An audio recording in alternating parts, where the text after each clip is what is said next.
우리가 아기로 태어나는 그런 얘기를 했었습니다.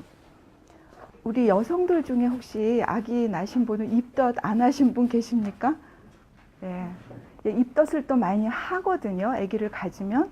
그 참 이상한 게 처음에 모체에 아기가 수정이 되면 입덧이 왜 생기는가 정확히 아직 과학적으로 잘 모르는 것 같지만 이물질로 경험한다는 것 같아요. 그러니까 이제 내 이 바이오 여기 시스템에 뭔가 이물질이 들어온 것 같아서 거부 반응을 일으키는 것이 입덧이다. 이렇게 이제 설명하기도 하는데 그렇게 하다가 아기를 낳으면 그렇죠? 낳으면 우리는 이 뚱뚱한 몸이 이렇게 아기 몸을 풀고 나면 굉장히 자유로워지고 임신 내내 이렇게 허리를 졸라매고 싶었습니다. 그렇죠? 그런데 아기를 낳으면 또 많은 여성들은 우울증에 빠집니다. 그것을 산후 우울증이라고 이야기를 합니다. 어쩌면 이 험난한 세상에 이 생명을 살라고 이렇게 태어나게 한 그것이 너무나 책임이 커서 여성들은 그런 산후 우울증에 빠지는 것 같습니다. 지난번에 우리 아빠들에 대해서 얘기하면서 아동의 발달에 기여한, 그러니까 잊혀진 기여자다 그렇게까지 얘기했지만 사실은 많은 아버지들이 정말 직장에서 치사한 일 다 겪으면서 그러면서도 처자식을 부양하는 그것이야말로 정말 아름다운 일이라는 생각이고요.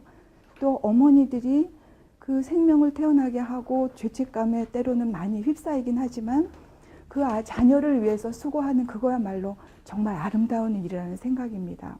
그런데도 불구하고 제가 많이 기초해 있는 정신분석학에서는 부모들에 대해서 과도하게 책임을 돌립니다. 그러니까 뭐가 잘못되면 엄마 탓이다, 아빠 탓이다 그렇게 얘기를 하는 것 같습니다. 우리는 내가 왜 태어났나 엄마 아빠한테 물어보고 싶은데 엄마 아빠도 답해주지 못한다는 것을 느꼈다 그랬습니다. 근데 때로는 우리 유행가에 보면 가엾은 어머니 왜 나를 낳으셨나요? 막 이런 말 있잖아요. 그러니까 이제 우리의 마음 안에 어머니에게 뭔가를 묻고 싶고 그런 것 같아요. 이 정신분석학에서 최초의 1년 동안 부모가 아이를 어떻게 대하나 하는 것이 우리 아이의 기억에는 없지만 인생을 전반적으로 흐르게 하는 톤을 결정한다 그럽니다. 톤. 그러니까 톤 그러면 우리 음악에서 보면 장조 음악이 있고 단조 음악이 있습니다. 그러면 장조는 이렇게 좀 명랑하고 밝고 좀 경쾌하고 이런 거라면 단조는 왠지 슬프고 우울하고 좀 이렇게 사람을 이렇게 처지게 하는 그런 음조인데 우리가 기억하지 못하는 그 1년 동안에 내 인생을 결정짓는 톤이 거의 결정된다라고 하는 것입니다. 그래서 우리가 아이들을 볼 때 아유 저 가엾은 것이 왜 태어났나 이런 눈으로 보는 것이 아니고 비록 가난한 집에서 태어났지만 너는 너무 귀한 생명이다. 그렇게 우리가 눈을 반짝반짝 하면서 예뻐해 줄 때 아이는 자기가 좋은 사람이라는 인식을 갖게 된다는 거예요. 그러니까 정신분석학에서 프로이트의 정신분석을 고전적 정신분석이라고 그러고 그 다음 나온 것이 대상관계 이론인데요. 대상관계 이론은 그걸 말하고 있습니다. 아기가 자기 개념을 갖는데 자기 스스로 갖는 것이 아니라 나를 1차적으로 돌봐주는 어머니가 나를 예뻐하면 이 아이는 자기가 좋은 사람이라고 생각을 하고 이 어머니가 그거를 못 해주고 뭔가 한탄하고 그 아이를 볼 때에도 기뻐하지 않으면 이 아이는 왠지 자기가 좀 부족하다고 느낀다는 거예요.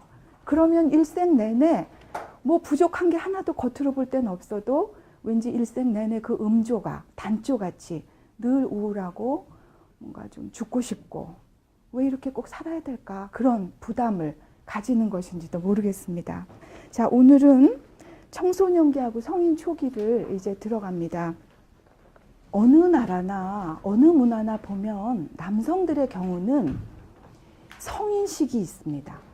어느 나라나 어느 문화나 아프리카부터 그렇게 되어 있습니다. 그것은 왜 그럴까 하면 여성의 경우는 아이를 직접 돌보는 엄마가 동성이기 때문에 갈등이 별로 크지 않습니다. 그런데 남성들의 경우는 지난번에 제가 웨이디푸스 컴플렉스도 설명을 드렸지만 엄마를 사랑했는데 보니까 엄마라는 사람은 나와 다르다는 것을 깨닫고 남성만의 어떤 새로운 출발을 해야 되는데 그것이 성인식이기도 하고 이니시에이션. 그래서 이제 우리나라에서는 이 성인식을 어떻게 볼까? 어떤 사람들은 뭐 대입 준비하는 걸로 보기도 하고 보통 군대로 많이 보죠. 군대 뭐 이렇게 보는데 이제 오늘날 남성들이 이것이 굉장히 약화된 것이 사실은 문제입니다. 남성만의 어떤 그런 것을 문화적으로 가져야 될 것 같습니다.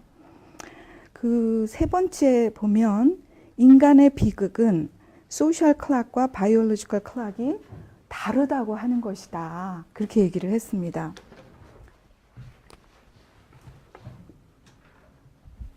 이렇게 쭉 태어나서 가는데 이제 청소년기 그 제2차 성징이 이때 많이 일어나고 제일 에너지가 많을 때가 이때입니다. 그런데 그러니까 바이올로지컬 클락으로는 이때가 그 성적 에너지가 가장 왕성한 때입니다. 지금으로 치면 10대예요, 10대.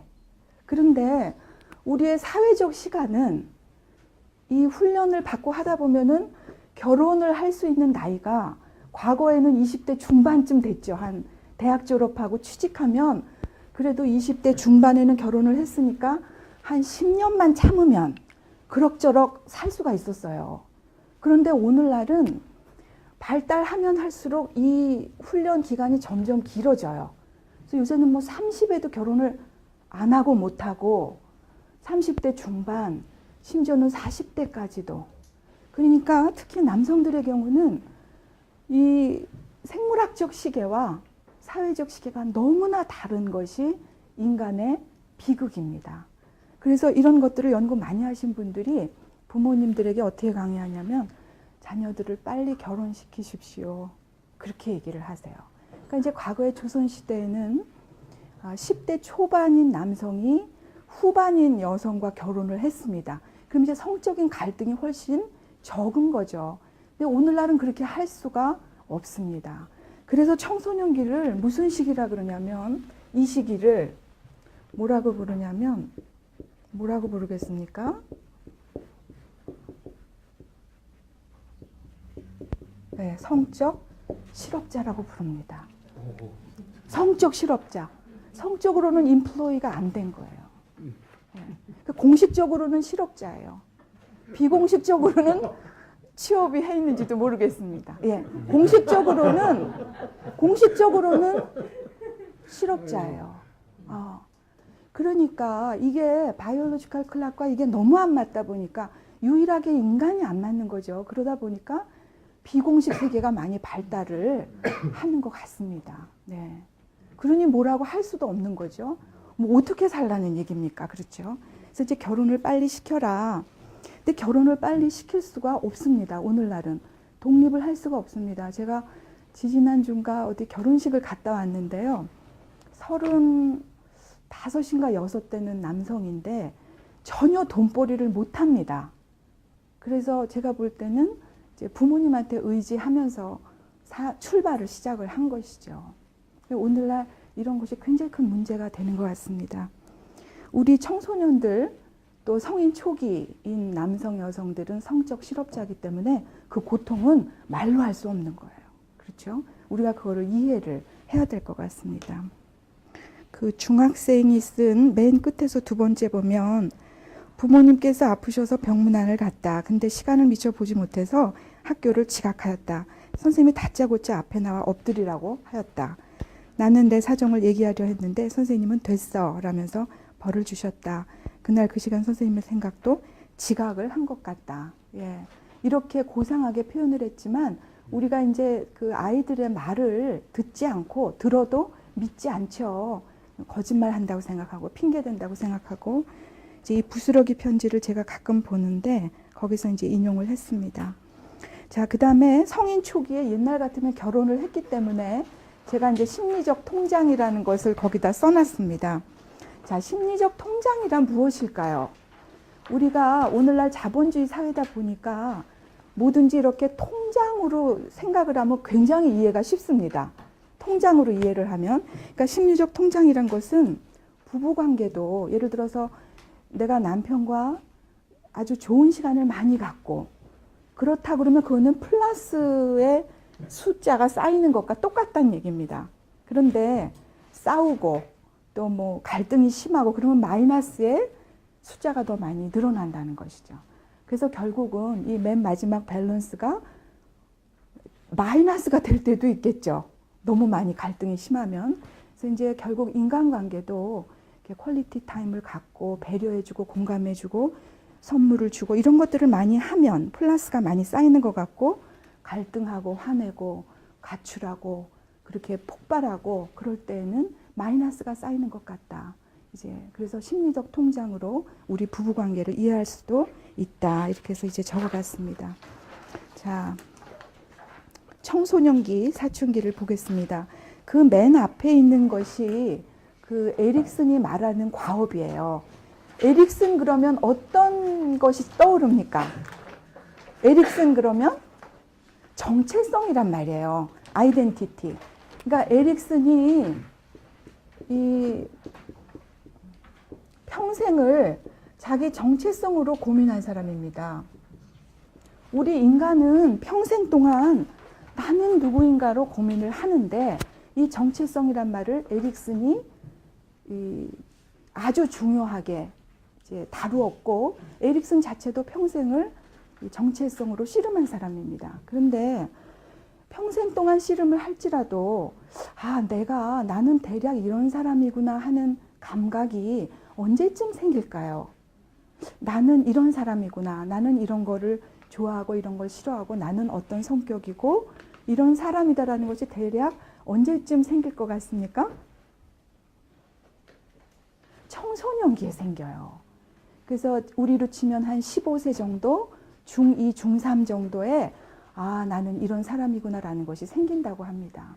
그러니까 정체성이라고 하는 것은 비록 내가 모습이 좀 달라지고 우리 몸의 세포는 뭐 8일마다 바뀌기도 하고 80일마다 바뀌기도 하고 또 내가 여러 가지 일을 겪어서 변하기도 했지만 그래도 나라고 하는 어떤 동질성을 유지하는 그것을 정체성이라고 보는데 에릭슨이 정체성이란 말을 써서 굉장히 유명해진 말입니다.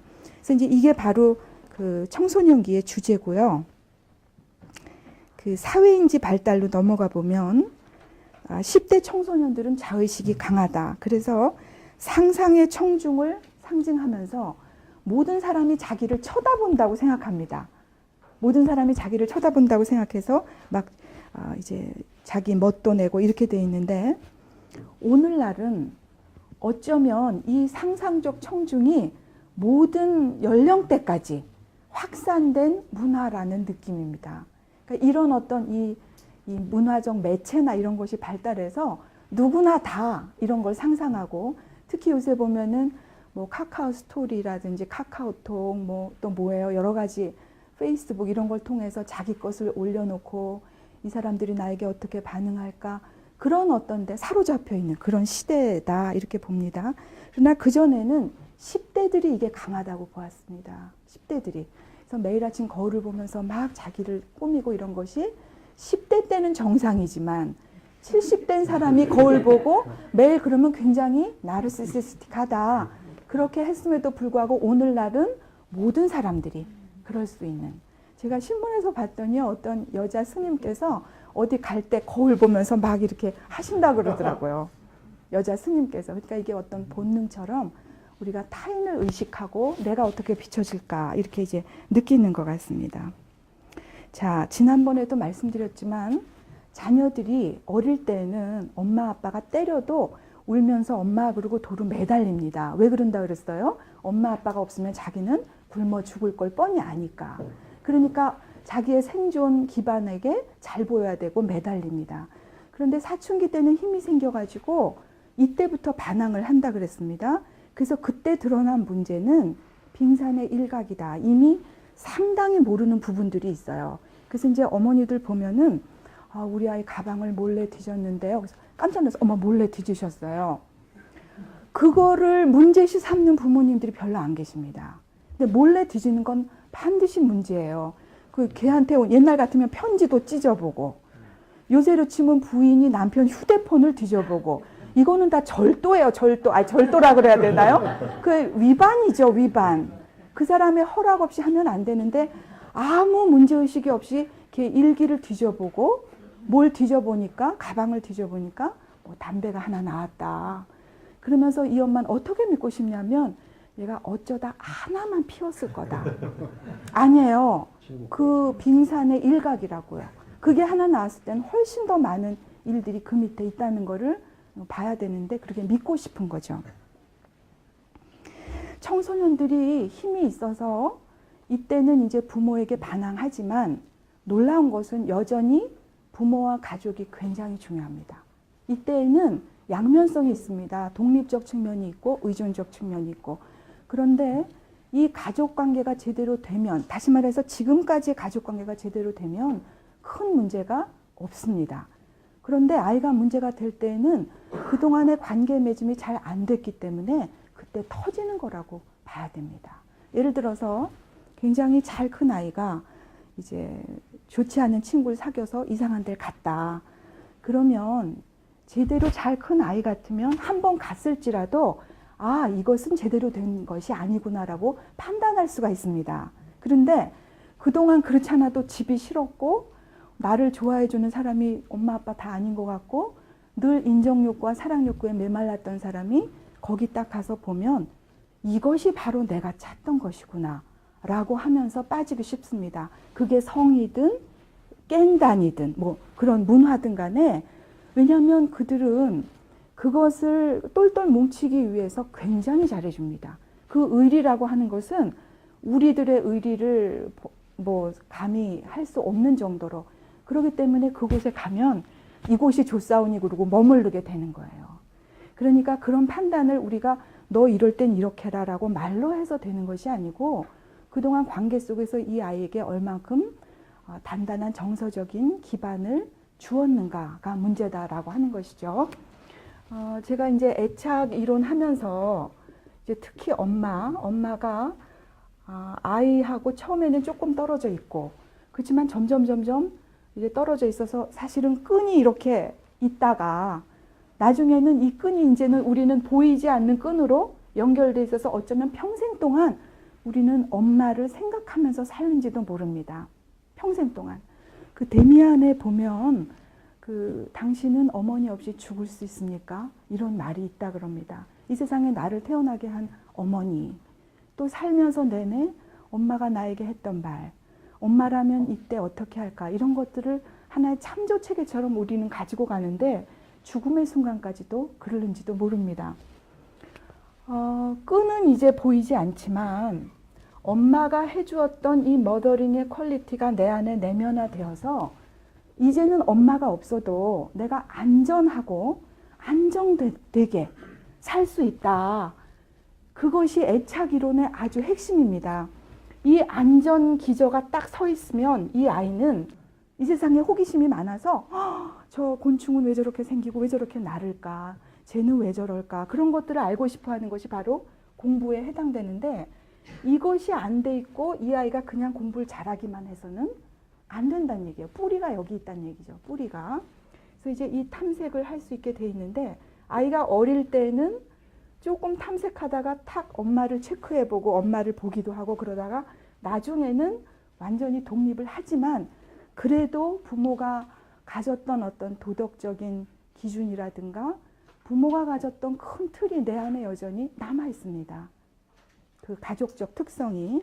그래서 이제 특히 청소년기에는 이 가족이 어떻게 했느냐가 정말 시험대처럼 올라오는 그런 시기인데, 최근에 보면 온라인 그 인터넷 게임이나 이런 중독이 굉장히 많아요. 그리고 대학생들도 밤새 게임하고 아침에 수업 못 가고 점심때쯤 일어나서 오후 수업만 간다. 그런 사람을 뭐라고 부르냐면 정상이라고 부릅니다. 그런 사람을. 그러니까 이 남자들도, 남학생들도 대학생들 때까지도 그렇게 빠진다는 얘기예요. 중고등학생도 마찬가지고. 그래서 온라인 중독에 대해서 최근에 연구가 많은데요. 온라인 중독의 해법이 무엇인가? 청소년기들의 해법이 무엇일까요? 온라인 중독에 안 빠지려면 뭐를 어떻게 해야 되는 걸까요?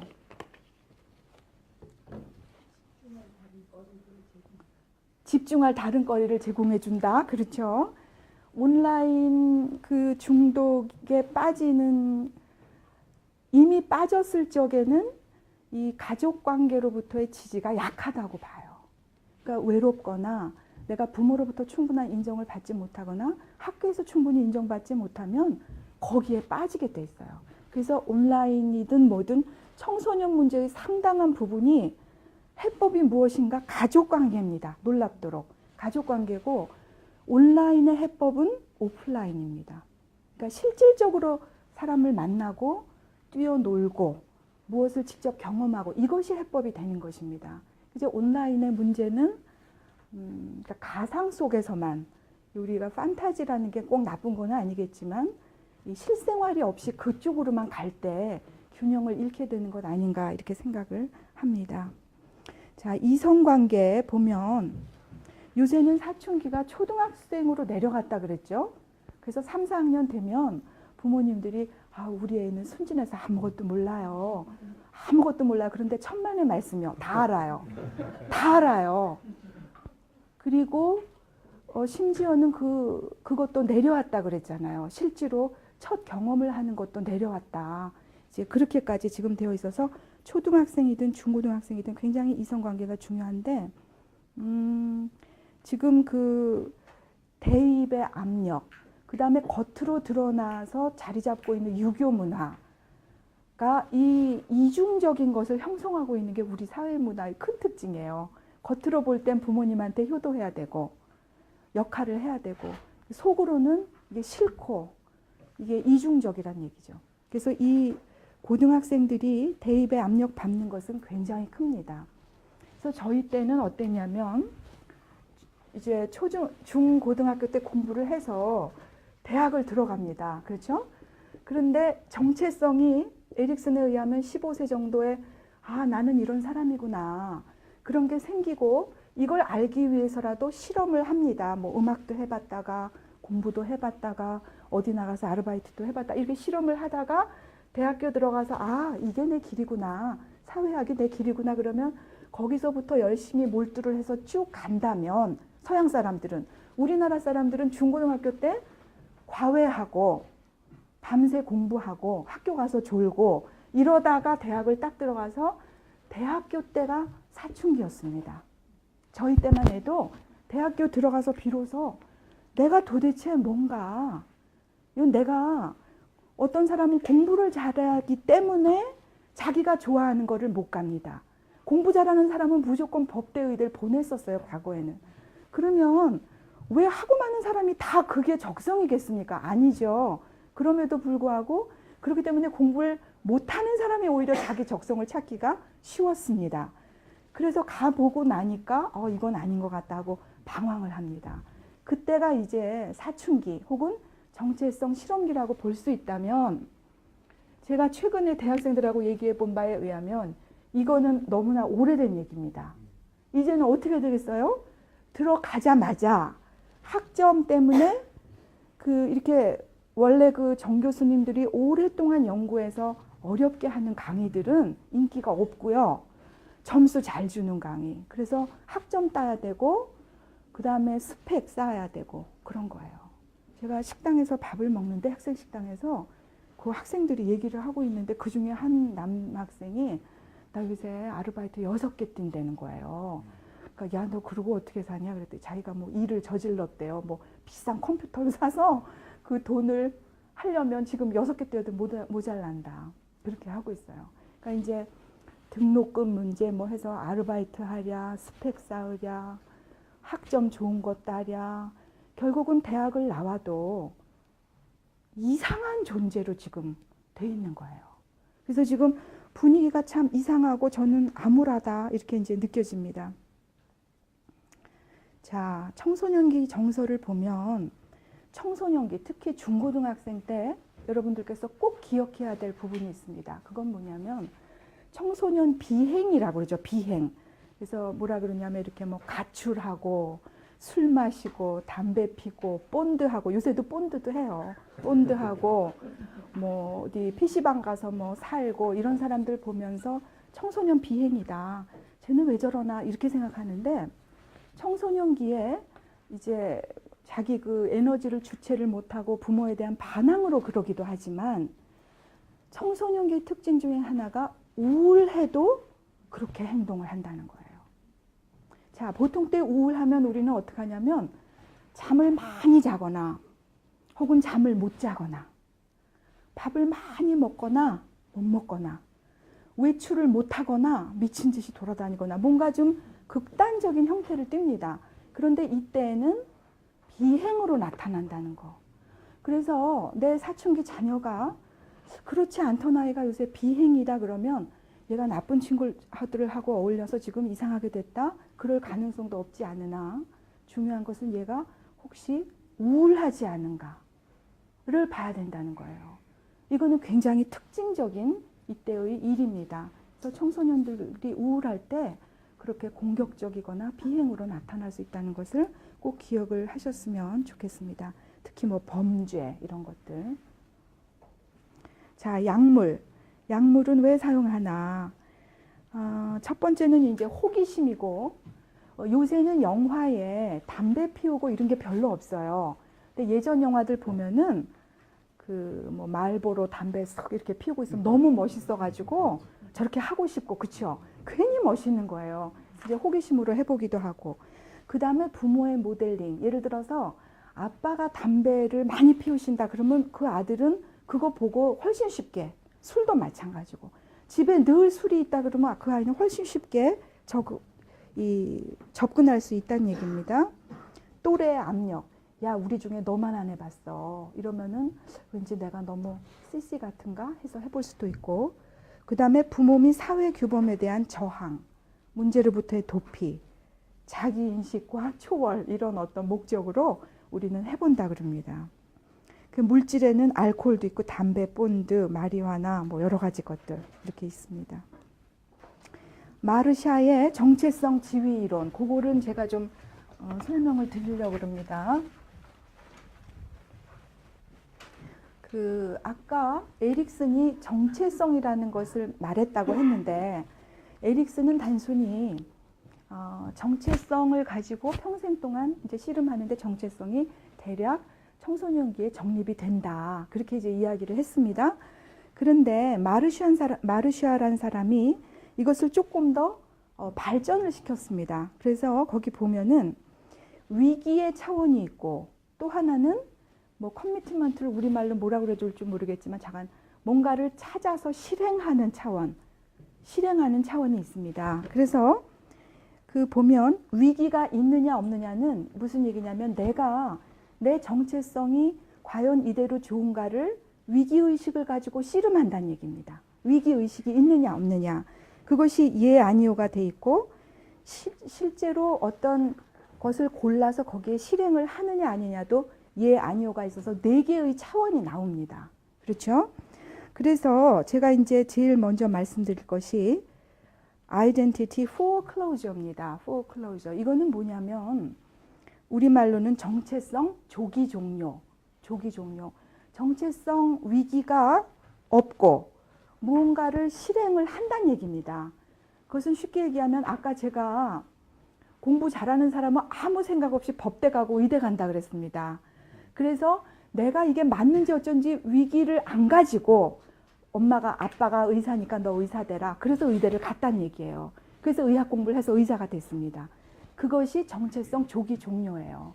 다시 말해서 부모와 사회가 중요하게 생각하는 것을 그대로 쫓아가고 실행은 하되 내가 내 스스로 내 아이덴티티에 대해서 위기의식을 느끼지 않는 것을 아이덴티티 포클로저라고 얘기합니다.